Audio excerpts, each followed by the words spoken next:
Now we discuss about the FeCl3 and water system.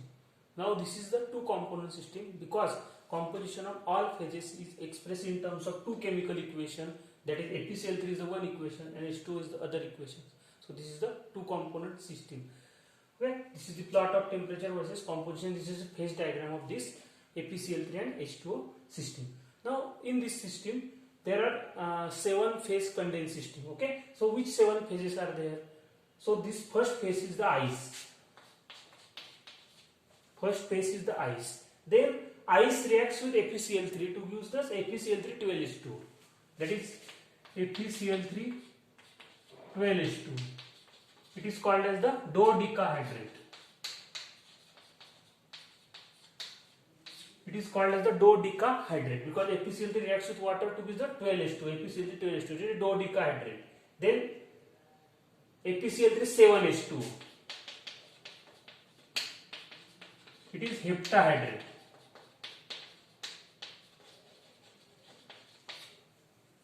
It is heptahydrate. Then FeCl3 5H2. It is pentahydrate.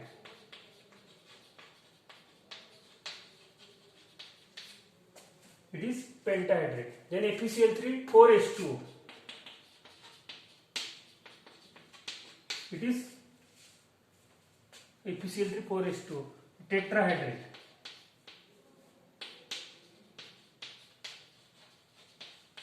Then only FeCl3, anhydrous FeCl3. And these are the how many phases? These are the 7 phases. Okay, so these are the 7 phase condensed system.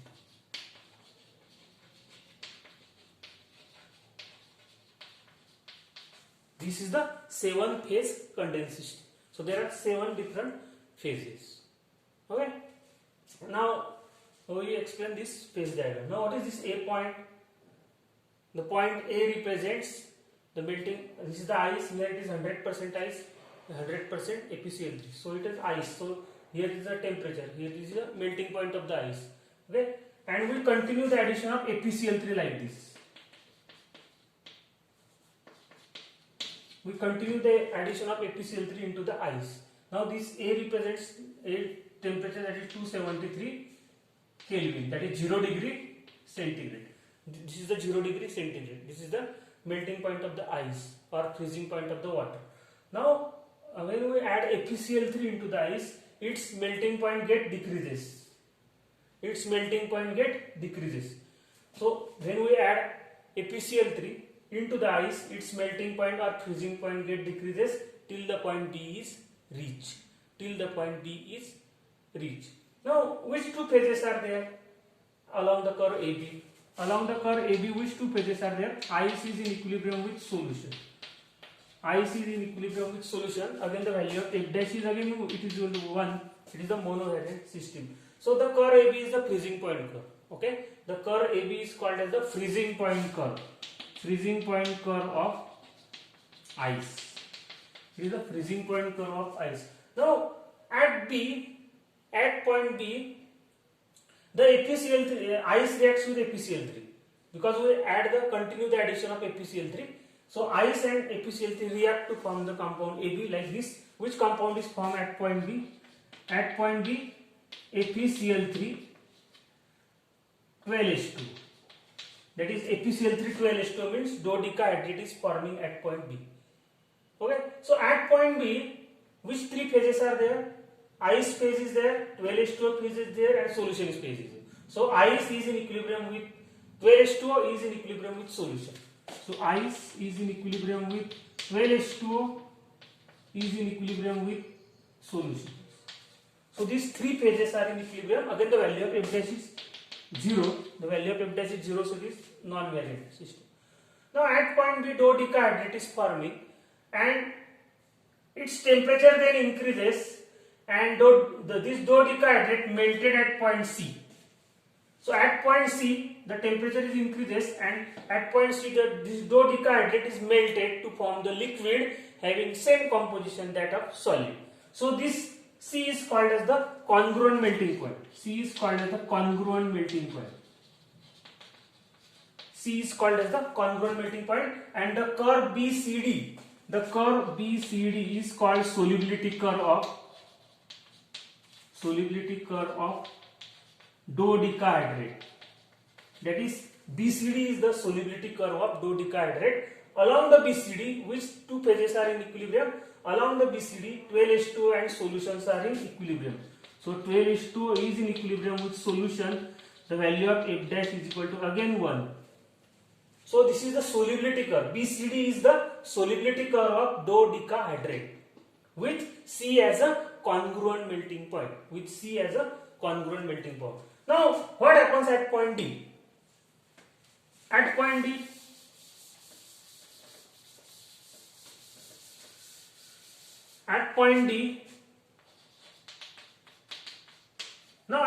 D, we continue the additions of ApCl3. So this 12H2O phase disappear now. We continue the addition of ApCl3 and this 12H2O phase disappear.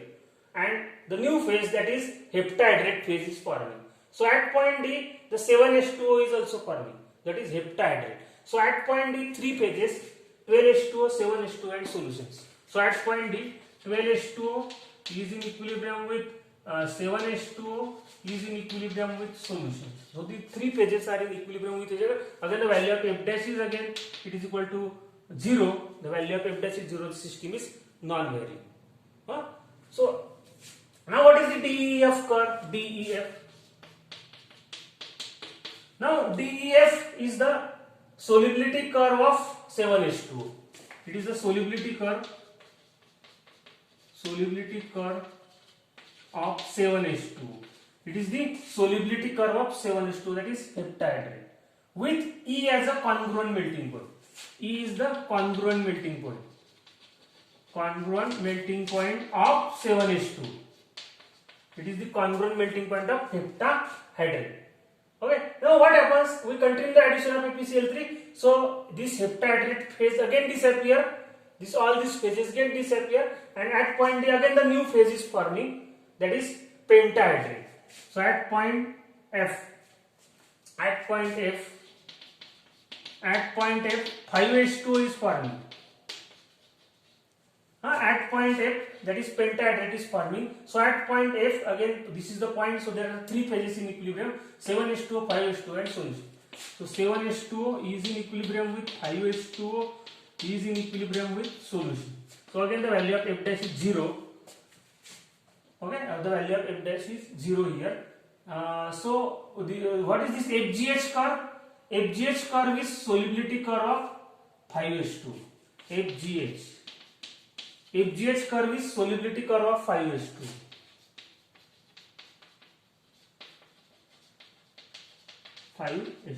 FGH is the solubility curve of 5H2O with G as a congruent melting point of pentahydrate. G is the congruent melting point of 5H2O pentahydrate. Okay. Now what happens at point H? Now we continue the addition of ApCl3, so 5H2O again get disappear. But at point H, the three phases are forming, that is tetrahydrate. 5H2O, 4H2O and solutions. So what is this at point H? At point H, 5H2O is in equilibrium with 4H2O is in equilibrium with solutions. So these three phases are in equilibrium. Again the value of F dash is again 0. So what is this Hij curve? Hij. Now this Hij is the solubility curve of tetrahydrate with I as a congruent melting point. Hij is solubility curve of tetrahydrate with I as a congruent melting point. I is a congruent melting point of 4H2, that is tetrahydrate. Congruent melting point of 4H2, that is tetrahydrate. Now when we continue the addition of ApCl3, now this 4H2 all water get evaporated. Only ApCl3 is remaining. So at point J, all these phases are disappeared, all water is evaporated, only ApCl3 is remaining. So at point J, which three phases are in equilibrium? 4H2O, ApCl3 and solutions. So at point J, 4H2O is in equilibrium with FeCl3, is in equilibrium with solution. The value of F dash is 0 again, so system is non-variant at this point J. So what is the Jk? So Jk is the solubility curve of anhydrous FeCl3. It is the solubility curve of anhydrous FeCl3. It is the solubility curve of anhydrous FeCl3. It is the solubility curve of anhydrous FeCl3. Okay. So this is the 7-phase condensed system, that means FeCl3 and H2O, in which there are which are the eutectic points or which are the cryohydric points? So which are the cryohydric points in this diagram? Cryohydric points means eutectic points. So which are the cryohydric points? B, D, F, H, J. B, D, F, H, J. These are the cryohydric points. These are the cryohydric points. So which are the congruent melting point? Congruent melting point. This is the top is the congruent melting point. So C, E, G, I. C, E, G, I. These are the congruent melting points. Okay. So the question you may ask in the examination. So this is the FeCl3 and H2O system. Okay. Thank you.